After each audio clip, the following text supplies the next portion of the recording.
नमस्कार, आपका अखबार के YouTube चैनल पर आपका स्वागत है। मैं हूं प्रदीप सिंह। विपक्षी एकता, विपक्षी एकता, विपक्षी एकता, इसका शोर पिछले कई महीनों से बहुत तेज़ी से सुनाई दे रहा था। कल कांग्रेस पार्टी के जयराम रमेश, जो मीडिया सेल के प्रमुख हैं और राहुल गांधी के इस समय सबसे करीबी लोगों में हैं, और राहुल गांधी के बाद एक तरह से कहें परिवार को छोड़ दीजिए तो पार्टी में उनकी हैसियत इस समय नंबर 2 की है राहुल गांधी के बाद। अब प्रियंका और सोनिया गांधी की बात नहीं कर रहा हूँ मैं। उन्होंने जो बात कही उससे जो लोग विपक्षी एकता की खिचड़ी पकाने में लगे थे, उसके सहारे जो अपनी राजनीति चलाने की योजना बना रहे थे, मंशा पाले हुए थे, उन सब की उम्मीदों पर एकदम तुषारापात हो गया है। कल ही बिहार के मुख्यमंत्री नीतीश कुमार ने एक बयान दिया कि कांग्रेस पहल करे तो विपक्षी एकता हो सकती है और बीजेपी को 100 सीट के नीचे लाया जा सकता है। अब भाई, सपने देखने का अधिकार सबको है, नीतीश कुमार को भी है। 100 सीटें देने को तैयार हैं वो, बीजेपी को यही उनकी दरियादिली है। 16 सीटें लोकसभा की लेकर बैठे हैं बीजेपी और नरेंद्र मोदी की कृपा से। इसके बावजूद इस तरह की बात कर रहे हैं, लेकिन उसकी बात आज नहीं। बात यह है कि नीतीश कुमार ने जब ये कहा तो उनको उम्मीद थी कि कांग्रेस से जवाब आएगा, तो जवाब तो आया, लेकिन जैसा वो चाहते थे वैसा जवाब नहीं आया। जो पिछले 6 महीने से जो खिचड़ी पका रहे थे उसके अनुरूप भी नहीं। जो सौदा वो बेचने की कोशिश कर रहे थे वो बिकने से पहले ही रिजेक्ट हो गया। जयराम रमेश ने कहा कि हमको मालूम है कि हमको क्या करना है, हम जानते हैं कि विपक्षी एकता ज़रूरी है, लेकिन आज की परिस्थिति में ये दो मुँहे चरित्र वाली पार्टियों पर भरोसा नहीं है। अब उनका तात्कालिक निशाना तो जो है वो तृणमूल कांग्रेस थी, उसके अलावा कई दल हैं, ख़ासतौर से पार्लियामेंट की भी बात करता हूँ किस वजह से, और दूसरा निशाना नीतीश कुमार पर। उन्होंने कहा, जयराम रमेश ने, कि कांग्रेस पार्टी ही एकमात्र पार्टी है इस देश में जिसने कभी बीजेपी से समझौता नहीं किया। उनका इशारा ये था कि जो बीजेपी से समझौता करते रहे हैं, वो चाहे तृणमूल कांग्रेस हो या दूसरी पार्टियां हों, यहाँ तक कि जिनके साथ वो गठबंधन में हैं, वो पार्टियां भी, चाहे उद्धव ठाकरे हों, चाहे डीएमके हो या फिर झारखंड मुक्ति मोर्चा हो, को किसी भी पार्टी जहाँ भी वो गठबंधन में है, केरल को छोड़कर सभी पार्टियाँ, यहाँ तक कि लेफ्ट पार्टियाँ भी बीजेपी से समझौता कर चुकी हैं अतीत में। तो उन्होंने कहा, हमको ये बताने समझाने की कोशिश न करें कि बीजेपी से लड़ने के लिए कांग्रेस कितनी गंभीर है या होना चाहिए। हमको मालूम है कि हमको क्या करना चाहिए। लेकिन अगर कोई ये सोच रहा है कि उस तरह की परिस्थिति आएगी जैसी 1977 में थी कि सभी पार्टियां मिल गई थी और कांग्रेस के खिलाफ एक उम्मीदवार खड़ा किया था, तो वो नहीं होने वाला। उनका विपक्षी एकता का इस स्वरूप में कि एक उम्मीदवार हो बीजेपी के खिलाफ, वो चुनाव से पहले नहीं होने वाला। तो इसलिए विपक्षी एकता की जो भी संभावना है, जो भी परिस्थिति बनेगी, वो चुनाव के बाद बनेगी। और फिर उन्होंने तंज कसा, और ये तंज नीतीश कुमार पर भी था और दूसरी पार्टियों पर भी। उन्होंने कहा, भारत जोड़ो यात्रा में जब हमने सबको इनवाइट किया तो क्या वो विपक्षी एकता का प्रयास नहीं था? तो उसमें तो कोई गया नहीं, नीतीश कुमार भी नहीं गए। जिन को बुलाया उनमें से ज़्यादातर नहीं गए, जो गए उनके जाने न जाने का कोई मतलब नहीं था।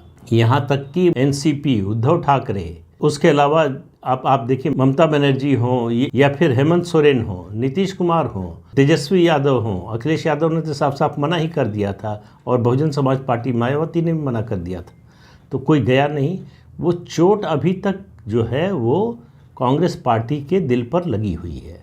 दूसरी नई चोट हुई है संसद में हिंडेनबर्ग की रिपोर्ट और अडानी को लेकर कांग्रेस आक्रामक है, ये तो सबके सामने है।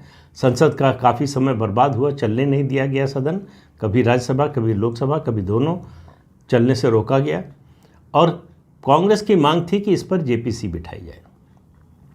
जेपीसी की मांग से तृणमूल कांग्रेस अलग हो गई। तृणमूल कांग्रेस ने और एक दो और पार्टियों ने साथ मिलकर कहा कि जेपीसी की बजाय सुप्रीम कोर्ट के सिटिंग जज से जांच होनी चाहिए, उनकी निगरानी में जांच होनी चाहिए। इस बात से कांग्रेस पार्टी बहुत खफा है। और दूसरा, कांग्रेस पार्टी, जयराम रमेश के ही शब्दों में, उन्होंने कहा कि ये जो दोहरे चरित्र वाले हैं, इन पर भरोसा नहीं किया जा सकता, इसलिए एकता नहीं चाहते, इसलिए लोकसभा चुनाव से पहले एकता नहीं हो सकती। उन्होंने कहा 7 राज्यों में हम पहले से गठबंधन में हैं, तमिलनाडु में है, केरल में है, झारखंड में है, महाराष्ट्र में है, त्रिपुरा में है, बंगाल में है, जम्मू कश्मीर में है, बिहार में है।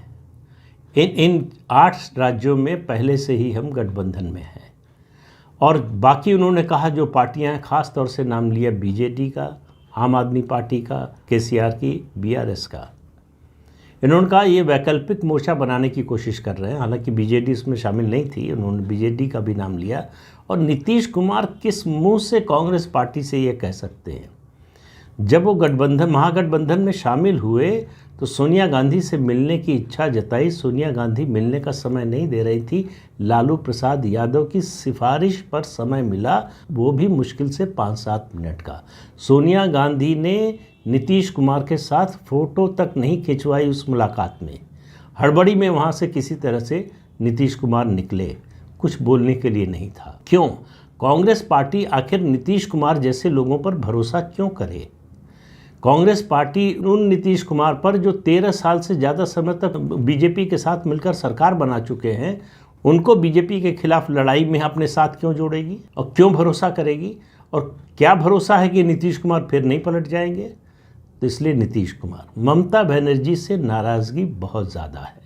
उसकी वजह केवल ये जेपीसी वाला मुद्दा नहीं है, उसकी नाराज़गी है कि ममता बनर्जी वो राजनेता हैं, वो मुख्यमंत्री हैं जो कांग्रेस में राहुल गांधी का नेतृत्व किसी भी हालत में स्वीकार करने के लिए तैयार नहीं है।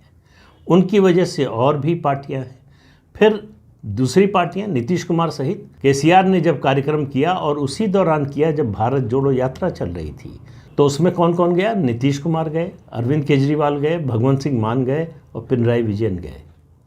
तो आप कांग्रेस विरोधी मोर्चे में भी शामिल होंगे, कांग्रेस समर्थक मोर्चे में भी शामिल होंगे, बीजेपी के साथ सरकार भी चलाएंगे और फिर बीजेपी के साथ जाने का रास्ता भी खुला रखेंगे और विपक्षी एकता की भी बात करेंगे। तो ये कैसे हो सकता है? तो जयराम रमेश ने बहुत बड़ा तमाचा, बहुत ज़ोर का तमाचा मारा है नीतीश कुमार के मुंह पर। हालांकि उन्होंने नीतीश कुमार के बयान का स्वागत किया, कहने के लिए कि भाई हम विपक्षी एकता की ज़रूरत समझते हैं, लेकिन आपसे तो ज्ञान नहीं लेंगे। नीतीश कुमार और ममता बनर्जी हमको सर्टिफिकेट दे। उन्होंने कहा कि हमको किसी से सर्टिफिकेट की ज़रूरत नहीं है कि हम बीजेपी के खिलाफ कैसे लड़ें और लड़ सकते हैं कि नहीं, लड़ने के प्रति गंभीर हैं कि नहीं। उन्होंने कहा गठबंधन के मामले पर फैसला अंतिम जो है वो पूर्ण अधिवेशन हो रहा है कांग्रेस का रायपुर में 24 से 26। इसके अलावा कांग्रेस के दूसरे नेताओं ने कहा कि नीतीश कुमार को अच्छी तरह से मालूम था कि 24 से 26 रायपुर में कांग्रेस का महाधिवेशन हो रहा है। इसी बीच में 25 तारीख को उन्होंने ऑल पार्टी रैली आयोजित करने की घोषणा की है, ये जानते हुए कि कांग्रेस का कोई बड़ा नेता उसमें शामिल हो ही नहीं सकता। कांग्रेस वहाँ गठबंधन की सरकार में है, इसलिए थोड़ा नीतीश कुमार के प्रति जो है उतनी आक्रामक नहीं है, वरना और ज़्यादा जो है जवाब नीतीश कुमार को मिला होता। तो नीतीश कुमार ये जो दोहरा तेहरा खेल खेलते हैं, इधर भी उसके साथ भी हूँ, उसके साथ भी हूँ, सामने आते भी नहीं, साफ छिपते भी नहीं, तो उस तरह का खेल उनका अब चलने वाला नहीं। और विपक्षी एकता की जितनी भी बातें हो रही थी, मुझे लगता है जयराम रमेश के इस बयान के बाद बंद होनी चाहिए। उन्होंने कहा कि कांग्रेस के बिना किसी विपक्षी एकता का कोई मतलब नहीं है। कुल मिलाकर इस बात का अर्थ क्या निकला, निष्कर्ष क्या निकला कि कांग्रेस को ये बात समझ में आ गई है कि हम अगर मजबूत होंगे तो गठबंधन के साथ ही मिलेंगे, जैसे 2004 में मिले थे, लेकिन चुनाव के बाद ही मिलेंगे जब हम अपनी ताकत दिखा पाएंगे। अब सवाल ये है कि ताकत बढ़ेगी कैसे? संगठन चाहिए, इन नेताओं की गंभीर मेहनत चाहिए। तो गंभीर मेहनत का हाल ये है कि 3 राज्यों में, त्रिपुरा में मतदान हो चुका, मेघालय और नागालैंड में अभी मतदान होना है 27 तारीख को, और कांग्रेस पार्टी का कोई नेता नहीं गया। इतना ही नहीं, राहुल गांधी और प्रियंका वाड्रा जम्मू कश्मीर में छुट्टी मनाते हुए देखे गए, उसकी तस्वीरें आई हैं। उस समय जब चुनाव चल रहा, दुनिया में कोई ऐसी पार्टी नहीं हो सकती किसी भी डेमोक्रेसी में जहां चुनाव के समय उसका सर्वोच्च नेता वो छुट्टी मना रहा हो। तो इस एटीट्यूड के साथ, इस बर्ताव के साथ, इस रवैये के साथ, इस रणनीति के साथ बीजेपी से लड़ेंगे कैसे? हालांकि कांग्रेस के जो रणनीतिकार हैं उनका मानना है कि कांग्रेस 100 सीट से ऊपर चली जाए तो उसको गठबंधन के साथी चुनाव के बाद मिलेंगे। लेकिन सवाल ये है कि 100 सीट से ऊपर जाने का ब्लूप्रिंट क्या है? भारत जोड़ो यात्रा के बाद क्या हुआ? भारत जोड़ो यात्रा के बाद संगठन में क्या बदलाव आया? संगठन में जितनी फॉल्ट लाइंस हैं, जहाँ जहाँ लड़ाई झगड़े हैं, उनमें से किसी को सुलझाने की कोशिश तक नहीं हुई है। सुलझाना तो दूर की बात है। तो इसलिए केवल इच्छा व्यक्त कर देने से कि हम मजबूत होंगे, हम 100 सीट से ज़्यादा लाएंगे तो गठबंधन के साथ ही मिलेंगे, तो ऐसा तो होने वाला नहीं। जब तक ज़मीन पर आपका संगठन खड़ा नहीं होगा तब तक ये इच्छा मुंगेरी लाल के हसीन सपने जैसी ही रहेगी। तो विपक्षी एकता की मुझे लगता है इस बयान के बाद बात ख़त्म हो जानी चाहिए।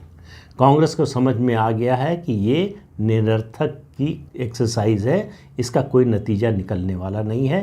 कांग्रेस ने कहा भी कि जो भी गठबंधन होगा वो राज्य के स्तर पर होगा, राष्ट्रीय स्तर पर कोई गठबंधन नहीं होगा। तो जो राष्ट्रीय गठबंधन की हल्दी लेकर जो लोग घूम रहे थे उनके लिए बड़ा निराशा का समय है, उनके लिए बहुत बड़ा सेटबैक है। अब वो तो एक तरह से बेरोज़गार हो गए।